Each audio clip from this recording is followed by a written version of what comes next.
So, as you heard, I'm from Iran, and as you know, Iran is a dictatorship. So, fortunately or unfortunately, I faced a lot of types of oppression growing up in such a country.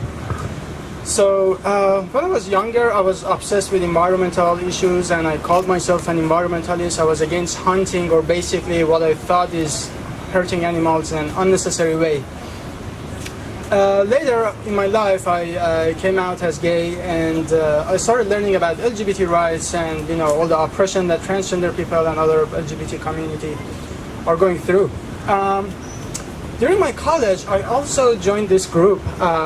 It's called Clinic Clowns. So I used to play the accordion for these children involved with cancer, trying to make them happy, and we used to dress up as clowns. Once I came to the US, I realized clowns are actually scary things, and people are like terrified of clowns, but it's not like that in other countries, so we were actually funny. So I realized how much it means to me when I can make a kid happy. For 2 minutes I can make them forget their pain, that misery of cancer in that age. Just for 2 minutes, it meant so much to me. After a while, I was like, this is not enough. I want to do something that lasts longer. And that's why, although my bachelor was in chemical engineering, I decided to apply for graduate school and do cancer research. And that's what I did. What was very shocking to me was, in one of our classes, I saw these statistics that #1 cause of death is cardiovascular diseases.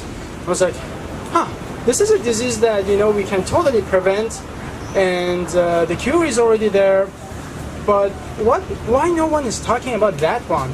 And then even when it came to cancer, I used to work on neuroblastoma. So we had one type of disease, one type of cancer from 200 patients. That was my project, to combine blind studies and just combine different chemo drugs randomly, hope that maybe the combination can kill these cancer cells. And I'm talking about the same kind of cancer. It behaves differently in different people. So it's beyond imagination right now to come up with a cure for even one type of cancer. And I was like, I can spend my whole life doing something that may or may not increase life expectancy of cancer patients for 1 year, or I can stick to something that I think can save more people, or benefit more people or animals. I don't say that's bad. Don't take me wrong, but me personally, I prefer to use my time in the most efficient way. So that being said, and long story short, I had another vegetarian friend. Once she told me that you can't say you love animals while you're eating them, and so I was like, ouch, what the hell? Like, how dare you? And I saw the resistance in myself. I was jealous that she could, not eat animals, but I love the steak and bacon and everything. Especially bacon is illegal in Iran, if you didn't know. But my mom knew someone, so she could get us some bacons, and it was just so good. It was like, whenever we wanted to celebrate, because it was so hard to find. So I loved all of this, and I felt kind of jealous that my friend could not eat this, and I couldn't, because I thought I'm gonna just die without that. But anyways, I became vegan. I ended up in Lubbock, also a cow town, and I tried to, for a few months, I felt really good. Being vegan, going to bed, knowing that I'm not hurting anyone in an unnecessary way. But after a while, I started to get kind of frustrated, because it was like all of my friends and family, the way I describe it to non-vegan is that I'm living in a world that everyone around me eats human babies. And I'm telling them, this is human baby. And they are saying like, but it tastes good, or don't tell me about it, don't tell us about it, we just don't want to hear. Or how about lions? Lions hunt too. Imagine, that's my world.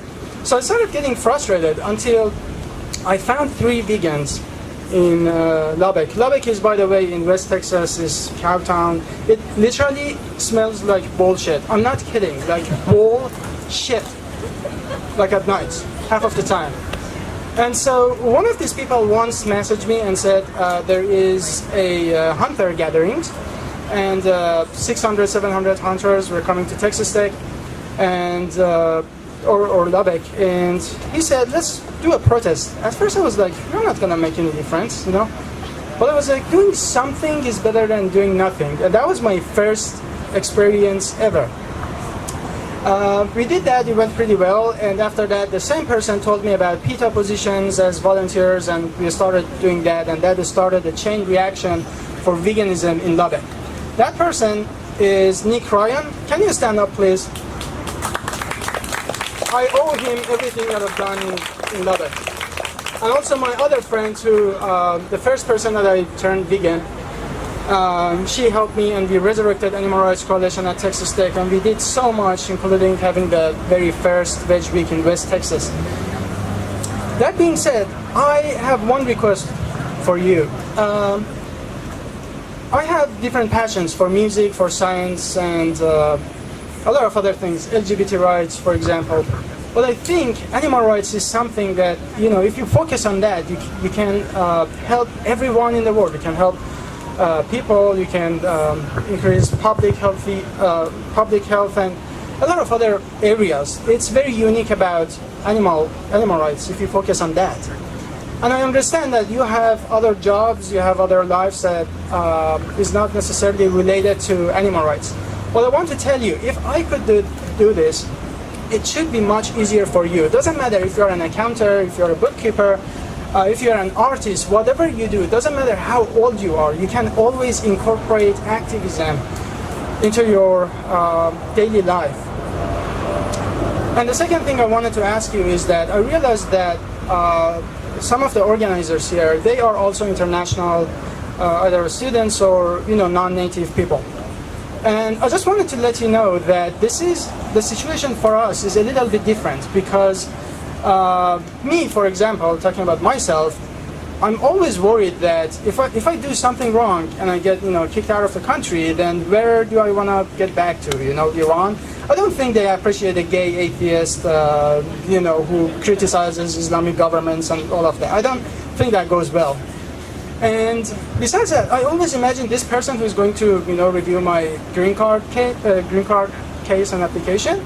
He's probably a non-vegan, so he already doesn't like me because vegans are annoying. And also he's like, this guy is an activist, and activists are a pain in the ass. So, you know, you probably don't have this kind of problems, these many limitations. So I want you, please, to appreciate all these opportunities that you have. If I from, you know, another continent, from a third world country, ended up randomly in a cow town there is not even a single vegan restaurant over there. If I could do this, you can do much better, especially with the help of people in Dallas that are very active. So please appreciate this opportunity that you have here, and today when you leave, please think when you are going to get back and help these people and help this movement. Thank you so much again.